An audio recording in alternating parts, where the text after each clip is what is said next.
અતિવૃષ્ટિના કારણે જૂનાગઢ જિલ્લાના જે વિસ્તારોમાં જે કાંઈ પૂરના કારણે અતિવૃષ્ટિના કારણે ખાના ખરાબી થઈ છે એનું જાત નિરીક્ષણ કરવા અને અતિવૃષ્ટિગ્રસ્ત વિસ્તારના લોકોને મળવા માટે આજે હું પ્રવાસે જવાનો છું. ક્યાં ક્યાં વિસ્તારની મુલાકાત લેવાની? આજે મારી દ્રષ્ટિએ ખાસ કરી માણાવદર તાલુકા નાસરગ્રસ્ત ગામોની મુલાકાત લેવાની.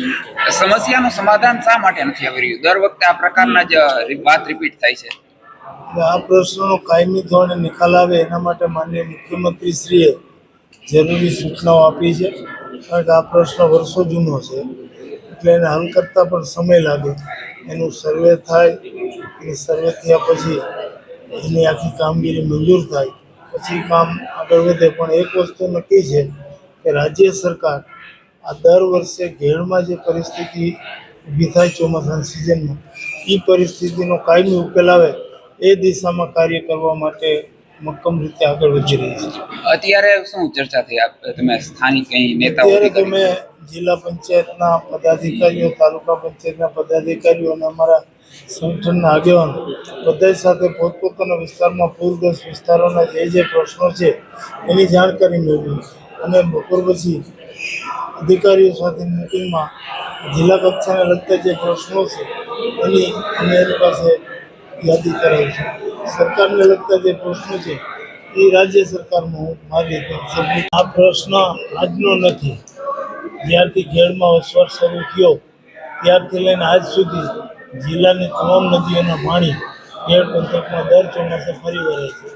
હવે એનો કાયમી ઉકેલ કરવા માટે તજજ્ઞોના અભિપ્રાયો, એનું સર્વે અને એના માટે બજેટરી પ્રોવિઝન આ બધી વિધિ કરવાની હોય એટલે આ દિશામાં સરકાર જરૂરી કાર્યવાહી કરી રહી છે. રાઘવજીભાઈ, ગ્રામના લોકો જે છે એ લોકોનું કહેવું એમ છે કે ઓજત નદી જે છે એ પેલા 100 મીટર પહોળી છે, પછી 30 મીટરની થઈ જાય છે, જેના લઈને આ વખતે દર વખતે હાહાકાર મચતો હોય છે. તો આ નદીઓને સરકારને તજજ્ઞ સમિતિના અહેવાલોના આધારે ખબર પડે.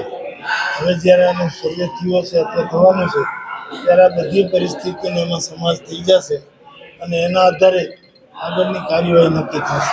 આ જ્યારે ફ્લડ આવે છે ત્યારે ત્યાંના જે સ્થાનિક ધારાસભ્ય છે એ કેમ આમ દૂર રહેશે આ વિસ્તારમાંથી, માણાવદર અને ટોટલ વિસ્તારમાંથી?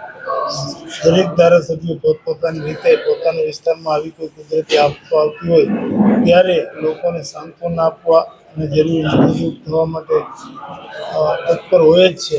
એટલે સૌની અનુકૂળતા મુજબ સૌ કાર્યવાહી કરતા હોય છે. ઉકેલાવે એ દિશામાં કાર્યવાહી કરાવે છે. તો જ્યારે આ રમેશભાઈ ધડુક સાંસદ સભ્ય હતા ત્યારે પણ આ વાત થઈ હતી, ત્યારે કે યોજના સરકાર દ્વારા સાંસદ સભ્યએ પણ જાહેર કરવામાં આવી હતી. તો અત્યાર સુધી કોઈ પણ પ્રકારનું નક્કર કોઈ કામગીરી થઈ શકે કેમ ગેડમાં? હવે મને પૂરી આ વિશે જાણકારી નથી. કેબિનેટમાં આ પ્રશ્ને વારંવાર ચર્ચા થાય છે. મુખ્યમંત્રીશ્રી પણ આ બાબત સૂચનાઓ આપે છે. સિંચાઈ મંત્રીશ્રીને પણ સૂચના આપેલી છે. આજે સિંચાઈ મંત્રી અહીં આવવાના છે.